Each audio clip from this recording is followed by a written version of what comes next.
ദിലീപ് എൻ്റെ അടുത്ത് ചേർന്ന് നിൽക്കുമ്പോൾ എനിക്ക് പെട്ടെന്ന് ഓർമ്മ വരുന്നത് 2008 ഞങ്ങൾ കൽക്കട്ട ന്യൂസിൻ്റെ ഷൂട്ടുമായിട്ട് ബന്ധപ്പെട്ട് കൽക്കട്ടയിൽ ഷൂട്ട് കഴിഞ്ഞിട്ട് ഇങ്ങനെ തിരിച്ച് റൂമിലേക്ക് പോകുമ്പോഴാണ് ദുബായിൽ നിന്ന് എനിക്കൊരു കോള് വരുന്നത്. അത് ശ്രീ PK സജീവിൻ്റെ അദ്ദേഹത്തിന് എന്നെ വേറൊരാൾ പരിചയപ്പെടുത്തിയിരുന്നു. ആ സമയത്ത് എൻ്റെ അടുത്ത് ആദ്യം അദ്ദേഹം പറഞ്ഞത്, നിങ്ങളുടെ ഏറ്റവും നല്ല സിനിമ എനിക്ക് വേണം, അത് നിങ്ങൾക്ക് ചെയ്തു തരാൻ പറ്റുമോ എന്ന് ചോദിച്ചു. അത് പ്രത്യേകിച്ച് ദിലീപൂടെ ചേർന്ന് നിൽക്കുമ്പോൾ എനിക്ക് അത് ആ നിമിഷങ്ങളാണ് ഓർമ്മയിൽ വരുന്നത്.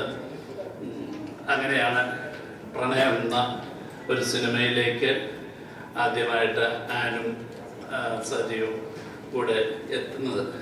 ഏറ്റവും നല്ല സിനിമയാണോ എന്ന് ചോദിച്ചു കഴിഞ്ഞാൽ എനിക്കിഷ്ടപ്പെട്ട സിനിമയാണ്. അത് ഏറ്റവും നല്ലതാണോ എന്ന് എനിക്കറിയില്ല.